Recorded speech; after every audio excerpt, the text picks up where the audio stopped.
നമസ്കാരം. കുട്ടിക്കാനത്തെ കൊലപാതകം, കൊച്ചിയിലെ ഗുണ്ടാപ്പട. റിപ്പോർട്ടുകളിലേക്ക് എത്താം. ആദ്യം പ്രധാന തലക്കെട്ടുകൾ. കുട്ടിക്കാനത്ത് തൊഴിലാളി സ്ത്രീയെ വെട്ടിക്കൊലപ്പെടുത്തിയ സംഭവത്തിൽ പ്രതികളെ സ്ഥലത്തെത്തിച്ച് തെളിവെടുപ്പ് നടത്തി. ക്രൂരപീഡനം നടന്നെന്നും പോസ്റ്റ്മോർട്ടം റിപ്പോർട്ട്.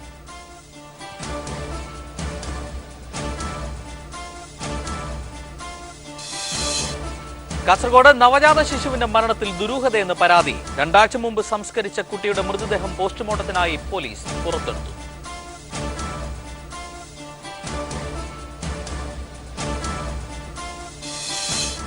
കൊച്ചിയിൽ മാരകായുധങ്ങളുമായി യുവതിയടക്കം 10 അംഗ ഗുണ്ടാ സംഘം പോലീസ് പിടിയിൽ. പിടിയിലായത് കുപ്രസിദ്ധ ഗുണ്ട കടവി രഞ്ജിത്തിന്റെ സംഘാംഗങ്ങൾ.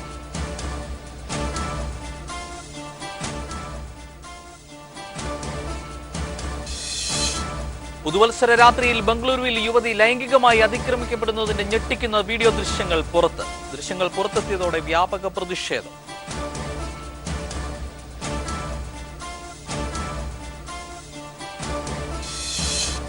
കൊല്ലം സ്വദേശി കൃഷ്ണകുമാറിന്റെ കൊലപാതകത്തിൽ പിടിയിലാകാനുള്ള പ്രതികൾക്കായി പോലീസ് അന്വേഷണം ഊർജിതം. കൃഷ്ണകുമാറിന്റെ കൂടുതൽ മൃതദേഹാവശിഷ്ടങ്ങൾ കണ്ടെത്താൻ പരിശോധന തുടരുന്നു.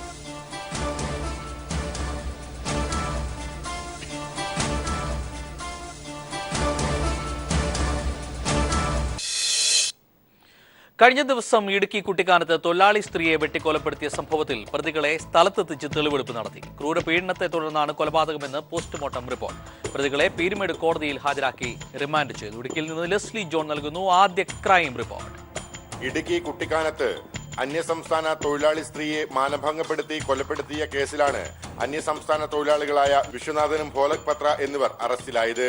ഇരുവരെയും സംഭവസ്ഥലത്തെത്തിച്ച് തെളിവെടുപ്പ് നടത്തി. ഇരുവരും കുറ്റം സമ്മതിച്ചിട്ടുണ്ട്. കഴിഞ്ഞ ഞായറാഴ്ചയാണ് ഒഡീഷ സ്വദേശിനി സബിത മാജിയെ കൊല ചെയ്യപ്പെട്ട നിലയിൽ കണ്ടെത്തിയത്. വിശ്വനാഥന് സബിതയോട് തോന്നിയ അടങ്ങാത്ത ലൈംഗിക അഭിനിവേശവും ഭോലക് പത്രയ്ക്ക് സബിതയോടുള്ള വ്യക്തിവൈരാഗ്യവുമാണ് കൊലപാതകത്തിലേക്ക് നയിച്ചതെന്ന് ജില്ലാ പോലീസ് സൂപ്രണ്ട് പറഞ്ഞു. സബിത മാജി എന്ന കള്ളിവൽ എസ്റ്റേറ്റിലെ ജീവനക്കാരി കൊലപ്പെട്ട സംഭവിച്ചിട്ടുള്ള വിവരം അന്ന് രാത്രി 12 മണിയോടെ പോലീസ് സ്റ്റേഷനിൽ എത്തി. അതിനെ തുടർന്നുള്ള നമ്മുടെ അന്വേഷണം തുടർന്നുള്ള അന്വേഷണത്തിൽ ഒഡീഷ സ്വദേശി ഭോലക് പത്ര 20 വയസ്സ്, വിശ്വനാഥൻ തമിഴ്നാട് സ്വദേശിയാണ്. ഇവിടെ വർഷങ്ങളായിട്ട് ഇവിടെ ജോലി ചെയ്ത ആളാണ്. 2 ആൾക്കാരെയും ഇന്നലെ വൈകുന്നേരം 7 മണിക്ക് investigating officer Sivakumar Peermade CI arrest ചെയ്തു. കൊലപാതകം നടന്ന ദിവസം തന്നെ പ്രതികളെ ഇരുവരെയും പോലീസ് കസ്റ്റഡിയിലെടുത്തിരുന്നു. സബിത ഞായറാഴ്ച ദിവസങ്ങളിൽ വിറക് ശേഖരിക്കാൻ പോകുന്നുണ്ടെന്ന് മുൻകൂട്ടി മനസ്സിലാക്കിയാണ് ആസൂത്രിത കൊലപാതകം നടത്തിയത്. പ്രതികളെ തെളിവെടുപ്പിന് ശേഷം കോടതിയിൽ ഹാജരാക്കി റിമാൻഡ് ചെയ്തു. News bureau, Idukki. നവജാത ശിശുവിന്റെ സംസ്കരിച്ച മൃതദേഹം നാട്ടുകാരുടെ പരാതിയെ തുടർന്ന് പോസ്റ്റ്മോർട്ടത്തിനായി പോലീസ് പുറത്തെടുത്തു. കാസർഗോഡ് ബദിയടുക്ക മൗവാറിലാണ് 2 ആഴ്ച മുമ്പ് സംസ്കരിച്ച മൃതദേഹം പുറത്തെടുത്തത്. മൃതദേഹം പോസ്റ്റ്മോർട്ടത്തിനായി പരിയാരം മെഡിക്കൽ കോളേജിലേക്ക് കൊണ്ടുപോയി. കാസർഗോഡ് മൗവാറിലെ ദളിത് കുടുംബത്തിലെ 26-കാരിയായ യുവതിയുടെ 3ാമത്തെ പ്രസവത്തിലുള്ള ശിശുവിന്റെ മരണവുമായി ബന്ധപ്പെട്ടാണ് പരാതി ഉയർന്നിരിക്കുന്നത്. പ്രസവിച്ച ദിവസം തന്നെ കുട്ടി മരിച്ചതായാണ് ബന്ധുക്കൾ പോലീസിനോട് പറയുന്നത്. യുവതിയുടെ ആദ്യ ഭർത്താവിൽ 2 കുട്ടികളുണ്ട്. ഇയാൾ ഉപേക്ഷിച്ചതിനെ തുടർന്ന് പെരള സ്വദേശിയായ മറ്റൊരാളുമായി യുവതി സൗഹൃദത്തിലാവുകയായിരുന്നു. ഈ ബന്ധത്തിലുള്ള കുട്ടിയാണ് ദുരൂഹ സാഹചര്യത്തിൽ മരിച്ചതെന്നാണ് നാട്ടുകാരുടെ പരാതി. 7ാം മാസത്തിൽ പ്രസവിച്ചതിനാൽ ആരോഗ്യമില്ലാതെ അന്ന് തന്നെ ശിശു മരിച്ചുവെന്നും തങ്ങളോട് വിരോധമുള്ളവർ കള്ളപ്പരാതി നൽകിയതാണെന്നും യുവതിയുടെ അമ്മ പോലീസിനോട് പറഞ്ഞു. കാസർഗോഡ് തഹസിൽദാർ ജയരാജൻ, വിദ്യാനഗർ CI ബാബു പെരിയങ്ങത്ത് എന്നിവരുടെ സാന്നിധ്യത്തിലാണ് അഴുകിയ മൃതദേഹാവശിഷ്ടങ്ങൾ പുറത്തെടുത്തത്. പോസ്റ്റ്മോർട്ടം റിപ്പോർട്ട് ലഭിച്ചാൽ മാത്രമേ മരണകാരണം വ്യക്തമാകൂ. അസ്വാഭാവിക മരണത്തിന് ബദിയടുക്ക പോലീസ് കേസെടുത്തിട്ടുണ്ട്. News bureau, Kasaragod. കൊച്ചിയിൽ മാരകായുധങ്ങളുമായി യുവതിയടക്കം 10 അംഗ ഗുണ്ടാ സംഘം പോലീസിന്റെ പിടിയിലായി. കുപ്രസിദ്ധ ഗുണ്ട കടവി രഞ്ജിത്തിന്റെ സംഘമാണ് തൃപ്പൂണിത്തുറ പോലീസിന്റെ പിടിയിലായത്. വടിവാളുകൾ അടക്കമുള്ള മാരകായുധങ്ങളും പോലീസ് ഇവരിൽ നിന്ന് കണ്ടെടുത്തു. തൃപ്പൂണിത്തുറയിലെ സ്റ്റാർ ഹോംസ് ഫ്ളാറ്റിൽ നിന്നാണ് ഗുണ്ടാ സംഘത്തെ പോലീസ് അറസ്റ്റ് ചെയ്തത്. തൃശൂർ ജില്ലയിലെ കുപ്രസിദ്ധ ഗുണ്ട കടവി രഞ്ജിത്തിന്റെ കൂട്ടാളികളായ 10 അംഗ സംഘമാണ് പോലീസിന്റെ പിടിയിലായത്.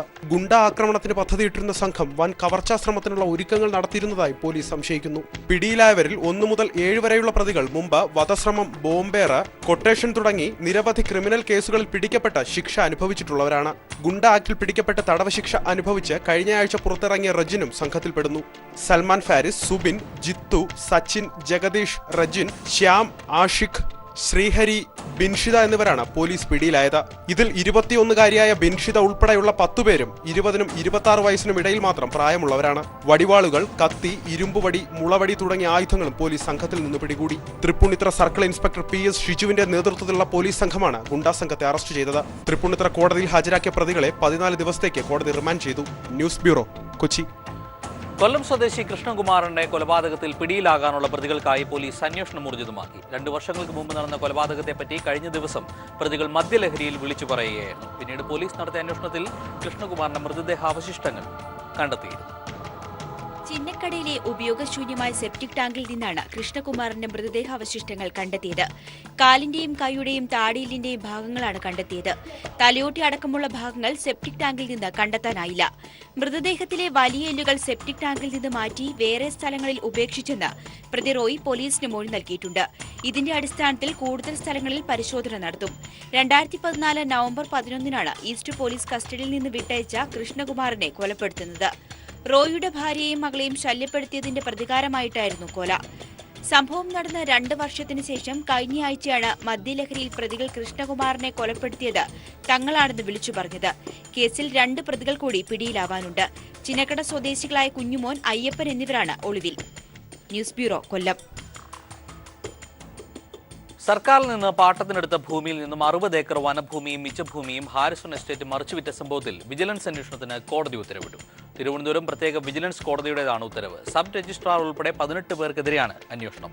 42 ദിവസത്തിനകം അന്വേഷണ റിപ്പോർട്ട് സമർപ്പിക്കണമെന്നും കോടതി വിജിലൻസ് ഡയറക്ടർക്ക് നിർദ്ദേശം നൽകി.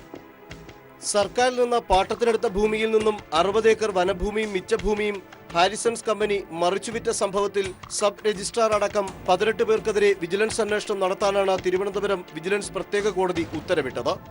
ആര്യങ്കാവ് വില്ലേജിൽ ഉൾപ്പെടുന്ന 60 ഏക്കർ സർക്കാർ ഭൂമി 2012 ജൂൺ ജൂലൈ മാസങ്ങളിലായി 12 വിലയാധാരങ്ങളിലായിട്ടാണ് 2,02,06,000 രൂപയ്ക്ക് തീറെഴുതി കൊടുത്തതെന്ന് ഹർജിയിൽ ആരോപിക്കുന്നു. 12 ആധാരങ്ങളുടെയും അടയാള സഹിതം പകർപ്പ് കോടതിയിൽ ഹാജരാക്കിയിരുന്നു. 42 ദിവസത്തിനകം അന്വേഷണ റിപ്പോർട്ട് നൽകണമെന്നും വിജിലൻസ് പ്രത്യേക കോടതി ജഡ്ജി ഉത്തരവിട്ടു. ഇത് സംബന്ധിച്ച നിർദ്ദേശം കോടതി വിജിലൻസ് ഡയറക്ടർക്ക് നൽകി. യാതൊരു ഉടമസ്ഥാവകാശമോ ക്രയവിക്രയ സ്വാതന്ത്ര്യമോ ഇല്ലാത്ത പാട്ടഭൂമിയും വനഭൂമിയും മിച്ചഭൂമിയും വിൽപ്പന നടത്തിയതിൽ വൻ അഴിമതിയുണ്ടെന്ന് കാണിച്ച ലീഗൽ സർവീസ് അതോറിറ്റി അംഗം നെയ്യാറ്റിക്കര P. നാഗരാജ് സമർപ്പിച്ച ഹർജിയിലാണ് കോടതിയുടെ ഉത്തരവ്. Sunil Arumanoor, news bureau, Thiruvananthapuram. കാസർഗോഡ് ഉപ്പള ദേശീയപാതയിൽ കാറും ലോറിയും കൂട്ടിയിടിച്ച് ഒരു കുടുംബത്തിലെ 3 പേർ ഉൾപ്പെടെ 4 പേർ മരിച്ചു. തൃശൂർ ചേലക്കര സ്വദേശികളാണ് ദുരന്തത്തിനിരയായത്. ഇന്ന് പുലർച്ചെയാണ് അപകടമുണ്ടായത്. ഒരു ദുരന്ത കാഴ്ച. ഇന്നു പുലർച്ചെ 4 മണിയോടെ കാസർഗോഡ് ഉപ്പള മംഗൽപാടി പഞ്ചായത്ത് ഓഫീസിന് മുന്നിൽ ദേശീയപാതയിലാണ് 4 പേരുടെ മരണത്തിനിടയാക്കിയ അപകടമുണ്ടായത്. തൃശൂർ ചേലക്കരയിൽ നിന്നും മംഗലാപുരം ഭാഗത്തേക്ക് വരികയായിരുന്ന സ്വിഫ്റ്റ് കാറും കാസർഗോഡ് ഭാഗത്തേക്ക് വരികയായിരുന്ന കണ്ടെയ്നർ ലോറിയും നേർക്കുനേർ കൂട്ടിയിടിക്കുകയായിരുന്നു. കാറിലുണ്ടായിരുന്ന യാത്രക്കാരായ 4 പേരും തൽക്ഷണം മരിച്ചു. ചേലക്കര സ്വദേശികളായ ഡോക്ടർ രാമനാരായണൻ, ഭാര്യ വത്സല, മകൻ രഞ്ജിത്ത്, മകന്റെ സഹപാഠി നിതിൻ എന്നിവരാണ് മരിച്ചത്. കാറ് പൂർണ്ണമായും തകർന്നു. സഹായത്തിനെത്തിയ നാട്ടുകാർ കാർ വെട്ടിപ്പൊളിച്ചാണ് അപകടത്തിൽപ്പെട്ടവരെ പുറത്തെടുത്തത്. അപ്പോഴേക്കും 4 പേരും മരിച്ചിരുന്നു. കർണാടകയിലെ കൊപ്പം ആയുർവേദ കോളേജിലെ വിദ്യാർത്ഥികളായിരുന്നു മരണപ്പെട്ട രഞ്ജിത്തും സുഹൃത്ത് നിതിനും. ക്രിസ്മസ് അവധി കഴിഞ്ഞ് ഇവരെ കോളേജിൽ കൊണ്ടാക്കുവാൻ കാറിൽ പോകുമ്പോഴാണ് ദുരന്തമുണ്ടായത്. News bureau, Kasaragod. കഴിഞ്ഞ ദിവസം BJP കാസർഗോഡ് ആഹ്വാനം ചെയ്ത ഹർത്താലിൽ ജില്ലയിൽ പരക്കെ ആക്രമണം. BJPക്കാരായ അക്രമികളെ പിന്തിരിപ്പിക്കാൻ പോലീസ് കണ്ണീർ വാതകം പ്രയോഗിച്ചു. CPIM ഓഫീസുകൾക്കും സ്ഥാപനങ്ങൾക്കുമെതിരെ വ്യാപകമായി അതിക്രമം നടന്നു. ചെറുവത്തൂരിൽ BJP പദയാത്രയ്ക്ക് നേരെ ആക്രമണമുണ്ടായെന്നാരോപിച്ച് കാസർഗോഡ് ജില്ലയിൽ BJP ആഹ്വാനം ചെയ്ത ഹർത്താൽ പരക്കെ അണികളുടെ അക്രമത്തിൽ കലാശിച്ചു. സംസ്ഥാന നേതാക്കൾ നേതൃത്വം കൊടുത്ത കാസർഗോട്ടെ BJP പ്രകടനം അക്രമത്തിലേക്ക് തിരിയുകയായിരുന്നു. MG റോഡിലെ CPIM ഓഫീസിന് നേരെ കല്ലേറ് നടത്തി. സ്വകാര്യ മെഡിക്കൽ ലാബും ആക്രമിക്കപ്പെട്ടു. കണ്ണിൽ കണ്ട വാഹനങ്ങളും തകർത്തു. തുടർന്ന് ആക്രമണം കാസർഗോഡ് സർവീസ് സഹകരണ ബാങ്കിന് നേരെ തിരിഞ്ഞു. അക്രമികളെ പിരിച്ചുവിടാൻ പോലീസ് കണ്ണീർ വാതകം പ്രയോഗിച്ചു. നേതാക്കളുടെ സാന്നിധ്യത്തിലാണ് അക്രമികൾ അഴിഞ്ഞാടിയത്. മധൂർ പാറക്കെട്ടിലെ ഗ്രന്ഥാലയത്തിന് നേരെയും ആക്രമണമുണ്ടായി. CPIM സ്വാധീന കേന്ദ്രങ്ങളിൽ BJPയുടെ പ്രവർത്തനം അനുവദിക്കില്ലെങ്കിൽ തങ്ങളുടെ ശക്തി കേന്ദ്രങ്ങളിൽ തിരിച്ചടി നൽകുമെന്ന് BJP സംസ്ഥാന ജനറൽ സെക്രട്ടറി K. സുരേന്ദ്രൻ മാധ്യമപ്രവർത്തകരോട് പറഞ്ഞു. കണ്ണൂർ, കാസർഗോഡ് ജില്ലകളിൽ സമാധാന പാലനത്തിന് കേന്ദ്രസേനയെ നിയോഗിക്കണമെന്നും സുരേന്ദ്രൻ ആവശ്യപ്പെട്ടു. BJPയുടെ ഹർത്താലിനിടയിൽ ചികിത്സ വൈകിയതിനാൽ ഒരാൾ മരിക്കുകയും ചെയ്തു. ബിരിക്കുളം സ്വദേശി 62-കാരനായ ജോസാണ് മരിച്ചത്. ഇയാളെ ആശുപത്രിയിലേക്ക് കൊണ്ടുപോയ വാഹനം 4 സ്ഥലങ്ങളിൽ ഹർത്താൽ അനുകൂലികൾ തടഞ്ഞതായി പരാതിയുണ്ട്. News bureau, Kasaragod. ബംഗളൂരുവിൽ വ്യാപകമായി സ്ത്രീകൾക്കെതിരെ നടന്ന ലൈംഗിക അതിക്രമങ്ങളുടെ ഭീകരത വെളിവാക്കുന്ന പുതിയ വീഡിയോ ദൃശ്യം ചർച്ചയാകുന്നു. പുതുവത്സര ആഘോഷത്തിനിടെയാണ് ബംഗളൂരുവിൽ യുവതികൾക്കെതിരെ വ്യാപകമായി ലൈംഗിക അതിക്രമങ്ങൾ നടന്നത്. ഞെട്ടിക്കുന്ന വീഡിയോ ദൃശ്യങ്ങളാണ് ഇപ്പോൾ പുറത്തു വന്നിരിക്കുന്നത്. സ്ത്രീകൾക്കെതിരായ അതിക്രമങ്ങൾക്കെതിരെ ശക്തമായ നടപടിയുമായി മുമ്പോട്ടു പോകുമ്പോഴും ആ ദുരന്ത കഥകൾ പുതുവർഷത്തിലും തുടർക്കഥയാവുകയാണ്. പുതുവർഷ രാവിൽ സ്ത്രീകൾ കൂട്ടമായി അപമാനിക്കപ്പെട്ടതിനു പിന്നാലെ ബംഗളൂരുവിൽ നിന്ന് മറ്റൊരു ദുരന്ത വാർത്ത കൂടി എത്തുകയാണ്. ബംഗളൂരുവിൽ തന്നെ യുവതിക്കെതിരെ നടന്ന ലൈംഗിക അതിക്രമത്തിന്റെ ഞെട്ടിപ്പിക്കുന്ന വീഡിയോയാണ് പുറത്തു വന്നിരിക്കുന്നത്. പുതുവർഷ ആഘോഷങ്ങൾക്ക് ശേഷം ഒറ്റയ്ക്ക് വീട്ടിലേക്ക് വരികയായിരുന്ന യുവതിയെ സ്കൂട്ടറിലെത്തിയ രണ്ടുപേർ ആക്രമിക്കുകയായിരുന്നു.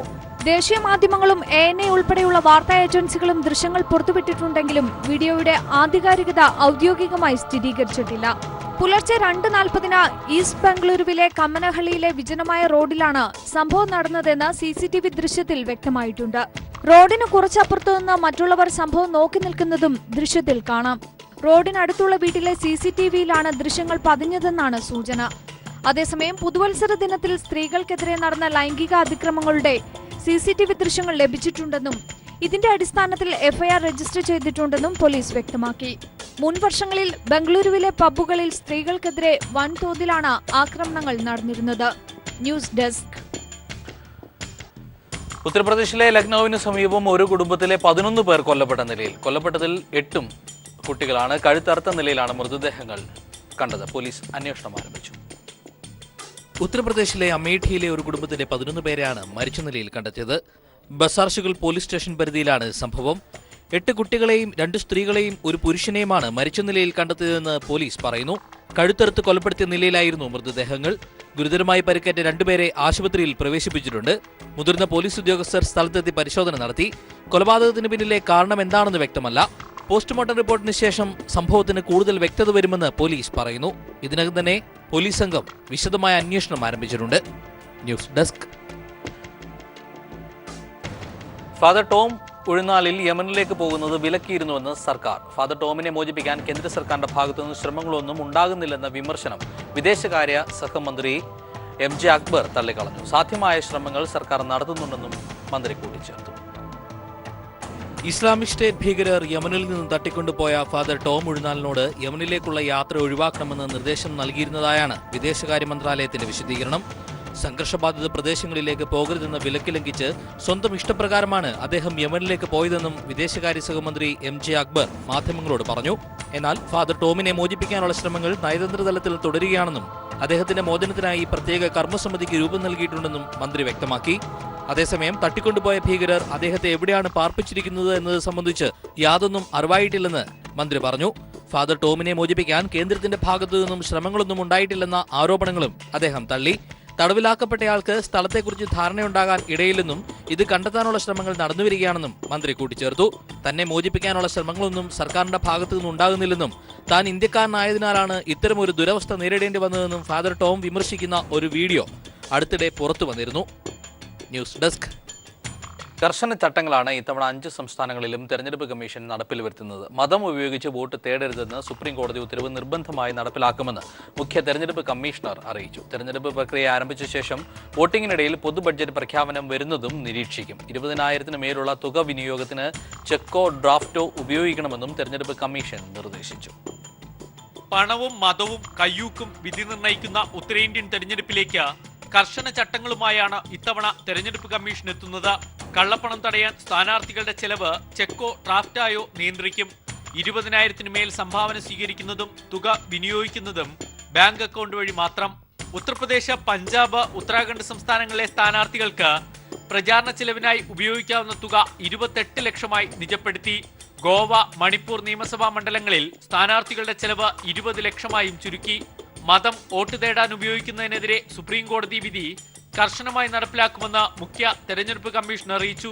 आदेश में कहा गया है वो ये है कि अगर धर्म, जाति, समुदाय आदि के नाम पर कैंडिडेट या उनके एजेंट या उनके सपोर्टर्स वोट मांगते हैं तो वो करप्ट प्रैक्टिस माना जाएगा और जो भी आदेश माननीय सर्वोच्च न्यायालय ने दिया है उसका एप्लीकेशन किया जाएगा. സമ്മതിദാനാവകാശത്തിന്റെ രഹസ്യ സ്വഭാവം സൂക്ഷിക്കാൻ വോട്ടിംഗ് മെഷീൻ സ്ഥാപിച്ചിരിക്കുന്ന കമ്പാർട്ട്മെന്റിന്റെ ഉയരം 30 ഇഞ്ചായി ഉയർത്തും. അപരന്മാർ വോട്ട് പിടിക്കുന്നത് തടയാൻ വോട്ടിംഗ് മെഷീനിൽ സ്ഥാനാർത്ഥികളുടെ ഫോട്ടോ ഉൾപ്പെടുത്തും. സ്ത്രീകൾക്കായി പോളിംഗ് ബൂത്ത്, പ്രചാരണത്തിന് പ്ലാസ്റ്റിക് ഉപയോഗം കുറയ്ക്കും. പ്രതിരോധ അർദ്ധസൈനിക വിഭാഗങ്ങൾക്ക് ഇത്തവണ ഇലക്ട്രൽ വോട്ട് രേഖപ്പെടുത്താം. തെരഞ്ഞെടുപ്പ് വിജ്ഞാപനം വന്നതിനു ശേഷം കേന്ദ്ര സർക്കാരിന്റെ പൊതു ബഡ്ജറ്റ് വരുന്നതും നിരീക്ഷിക്കുമെന്ന് തെരഞ്ഞെടുപ്പ് കമ്മീഷൻ അറിയിച്ചു. തെരഞ്ഞെടുപ്പ് നിഷ്പക്ഷമായി നടത്തുന്നതിന്റെ ഭാഗമായാണ് കർശന ചട്ടങ്ങൾ കമ്മീഷൻ കൊണ്ടുവന്നത്. പക്ഷേ ഇതിനിടയിലും വോട്ടർമാരെ സ്വാധീനിക്കുന്ന തരത്തിൽ ബഡ്ജറ്റ് സമ്മേളനങ്ങൾ വരുന്നത് തെരഞ്ഞെടുപ്പ് കമ്മീഷൻ എങ്ങനെ കൈകാര്യം ചെയ്യും എന്നത് ഏറെ നിർണായകം. ദില്ലിയിൽ തെരഞ്ഞെടുപ്പ് കമ്മീഷൻ ആസ്ഥാനത്തു നിന്നും ക്യാമറാമാൻ ഗോപി കടവല്ലൂരിനൊപ്പം സന്തോഷ് സർലിംഗ്. ഉത്തർപ്രദേശ് നിയമസഭാ തെരഞ്ഞെടുപ്പ് തീയതി പുറത്തു വന്നിട്ടും ഭിന്നത പരിഹരിക്കാനാകാതെ ഭരണകക്ഷിയായ സമാജ്വാദി പാർട്ടി കടുത്ത പ്രതിസന്ധിയിൽ. അസം ഖാന്റെ നേതൃത്വത്തിൽ നടന്ന സമവായ നീക്കങ്ങൾ ഫലം കണ്ടില്ല. അതിനിടെ മുലായം സിംഗ് യാദവും ശിവപാൽ യാദവും ലക്നൌവിൽ കൂടിക്കാഴ്ച നടത്തി. തർക്കം പരിഹരിക്കാനായില്ലെങ്കിൽ സൈക്കിൾ ചിഹ്നം ഇത്തവണ ആർക്കും ലഭിക്കാനിടയില്ല. നിർണായകമായ ഉത്തർപ്രദേശ് നിയമസഭാ തിരഞ്ഞെടുപ്പിന്റെ ആദ്യഘട്ട വോട്ടെടുപ്പിന് അവശേഷിക്കുന്നത് ഒരു മാസം. സ്ഥാനാർത്ഥി നിർണയവും നാമനിർദ്ദേശ പത്രികാ സമർപ്പണവും ദിവസങ്ങൾക്കുള്ളിൽ ആരംഭിക്കണമെന്നിരിക്കെ ഭരണകക്ഷിയായ സമാജ്വാദി പാർട്ടി ഇപ്പോഴും ഇരുട്ടിൽ തപ്പുകയാണ്. പാർട്ടിയിൽ നിലനിൽക്കുന്ന പിളർപ്പിന് സമാനമായ സാഹചര്യത്തിന് പരിഹാരമായില്ല. ഒരു ഭാഗത്ത് സമവായ ചർച്ചകൾ തുടരുമ്പോഴും മറുഭാഗത്ത് സ്വന്തം നിലയിൽ മത്സരിക്കാനുള്ള ഒരുക്കങ്ങളും ഇരുവിഭാഗങ്ങളും നടത്തുന്നു. കഴിഞ്ഞ ദിവസം മുലായം സിംഗ് യാദവ്, അഖിലേഷ് യാദവ്, ശിവപാൽ യാദവ് എന്നിവർ പങ്കെടുത്ത ചർച്ചയിൽ ചില ഫോർമുലകൾ ഉയർന്നു വന്നെങ്കിലും അഖിലേഷ് യാദവ് വിട്ടുവീഴ്ചയ്ക്ക് തയ്യാറായിട്ടില്ല. മുലായം സിംഗ് യാദവ് പാർട്ടി അധ്യക്ഷനായി തുടരുക, അഖിലേഷിന് സ്ഥാനാർത്ഥികളെ തീരുമാനിക്കാനുള്ള പൂർണ്ണ അധികാരം എന്ന ഫോർമുലയാണ് ചർച്ച ചെയ്തത്. എന്നാൽ അമർ സിംഗിനെ പുറത്താക്കണം എന്ന ആവശ്യത്തിൽ നിന്നും അഖിലേഷ് പിന്നോട്ട് പോയില്ല.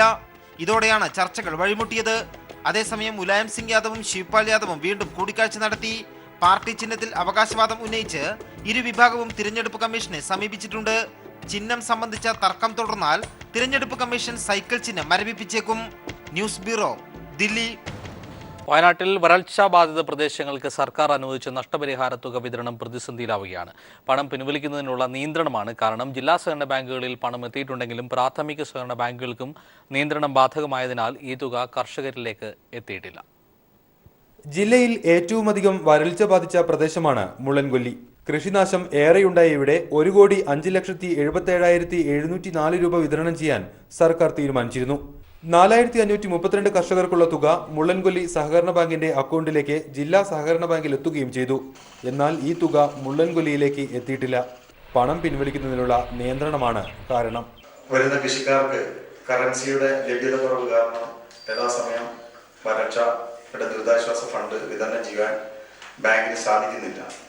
ബാങ്കിന് ഒരു അക്കൗണ്ടിൽ നിന്നും 24,000 രൂപ മാത്രമാണ് ഒരാഴ്ചയിൽ പിൻവലിക്കാൻ സാധിക്കുന്നത്. കറന്റ് അക്കൗണ്ടിൽ നിന്നും 50,000 രൂപയും.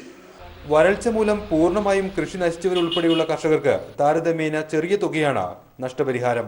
ഇതുകൂടി ലഭിക്കാത്ത സാഹചര്യമാണിപ്പോൾ. കഴിഞ്ഞ ജനുവരി മുതൽ മാർച്ച് വരെയുള്ള നഷ്ടപരിഹാരം 100 രൂപ മുതൽ 30,000 രൂപ വരെയാണ് പലർക്കുമായി നൽകുവാനുള്ളത്. ഇത്തവണയും വലിയ വരൾച്ചയാണ് മുള്ളൻകൊല്ലി നേരിടുന്നത്. കൃഷി ഉപേക്ഷിക്കേണ്ട അവസ്ഥയിൽ എത്തി നിൽക്കുകയാണ് ഇവിടങ്ങളിൽ കർഷകർ. News bureau, Wayanad.